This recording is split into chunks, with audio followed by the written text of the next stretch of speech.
The rising fuel prices have hit consumers hard, and new data by AutoTrader reveals that it's also making South Africans rethink what car they drive. More on this, I'm joined by CEO of AutoTrader, George Mienie. Very good afternoon to you. Thank you for your time. Fuel prices have gone up. What have you noted in terms of second-hand car buying behavior?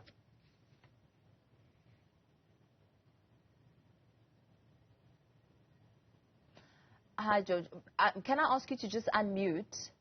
My humble apologies. I think that's the most used line in the world today is "you're on mute." But thank you for having me, Mpho. The reality is South Africa is a car faring nation. The UK fits into South Africa roughly 9 times. So we have vast distances between places in South Africa. And I think that's the first thing that underpins what I'm about to tell you. The second thing that underpins what I'm about to tell you is our public transport infrastructure is nearly non-existent. So there is public transport infrastructure, but it is not like it is in Europe or in the United States. So given those two facts, South Africans have to own and drive cars by and large.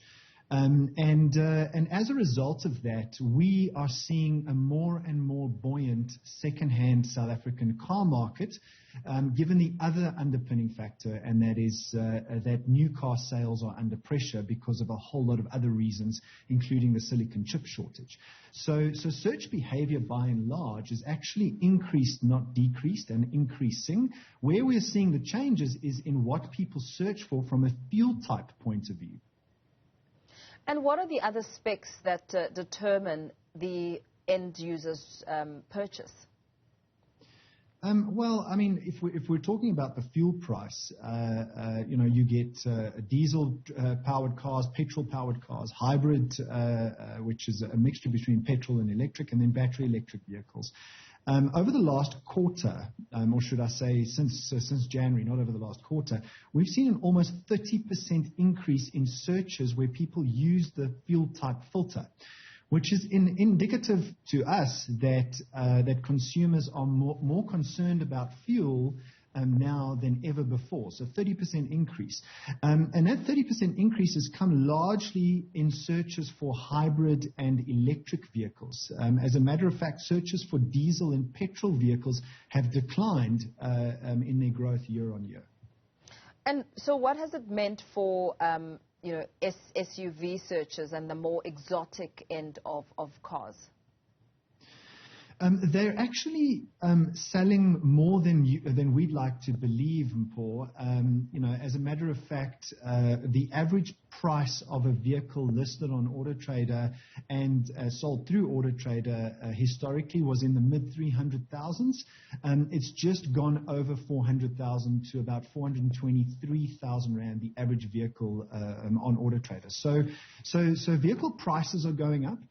People are trading at all ends of the spectrum, and car search is very buoyant, specifically from a second-hand car point of view. I mean, in the past, there were always all sorts of myths about one purchasing a diesel car, the dirty diesel, and one could never really get a lot of information about whether or not it makes sense to buy a diesel car. I mean, diesel is still something that is frowned on worldwide as the dirty fuel, and I think that's still true.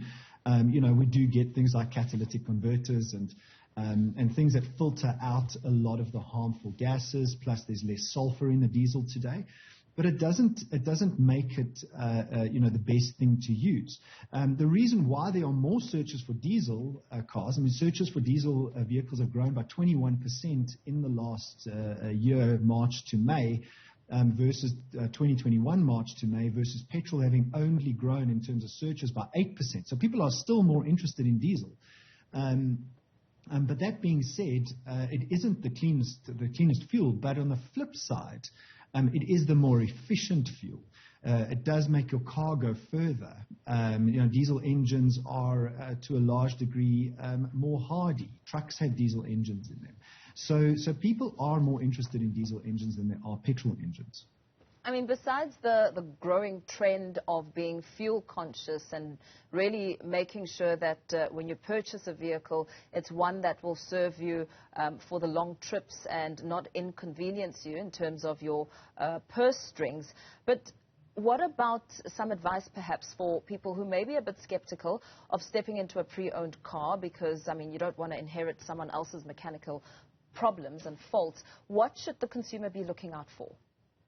So I think the pre-owned car being a lemon is largely a myth.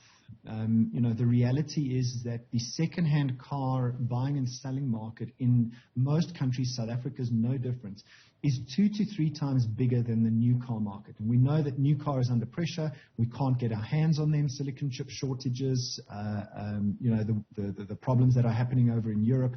So the second-hand car market is buoyant, and there are more than the majority of good second-hand cars out there.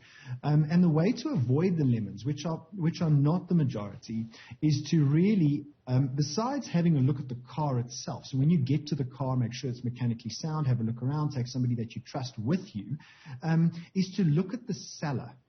I can't stress this more, have a look at the seller's reputation, because the seller's reputation will tell you whether you are going to potentially buy a lemon or not. Now, with a second-hand car, there could be something that nobody has seen, which means that there is a problem that is totally unseen by anybody. But if you buy it from somebody that is reputable, a car dealer that is reputable, there is a high degree of probability, if you've done your research on that car dealer, that you will get the problem resolved. So price isn't necessarily the most important thing, because with a second-hand car, you want to get reliability. You want to be able to take that car back, get it repaired, get it replaced, and buying it from a reputable dealer is the way to do that. And very lastly, George, before we let you go, how would you advise one to ensure that they can indeed use and prolong the fuel that they have in terms of tips on how to drive? Because everyone has a different driving style. Definitely. I mean, the first thing I would say is if you're replacing your car, look at a hybrid. You're not going to get any more fuel efficient than that unless you go full battery electric. I've been driving full battery electric since the middle of last year, and I don't think I'll ever go back. But if battery electric or hybrid isn't your thing, then driving style becomes important. And that is to try and monitor your stopping distances. So racing up to a traffic light or racing up to the back of another vehicle and then braking is very fuel efficient. Probably the most fuel efficient thing to do is to gain the momentum, use the energy of the car, and then use the brakes to stop. Rather anticipate the traffic light, anticipate the cars ahead of you, and pull your foot off the accelerator. Now, what does that mean? It means use the brake pedal as little as possible. You've got to use the brake pedal. You don't want to have an accident, but use the brake pedal as little as possible, and that is probably the biggest fuel-saving driving style that you can implement. And perhaps this is the last question. What are the price differences with the hybrid electric versus a non-hybrid electric? So therein lies the problem, and it's a good question, Paul, and that is full battery electric and hybrids are still very expensive. We've done a lot of research, which anybody can go download for free on reports.autotrader.co.za that shows what the price point is that consumers are willing to pay in order for hybrids or even battery electrics to get to scale. And that is, the price point has to come down below 500,000 Rand.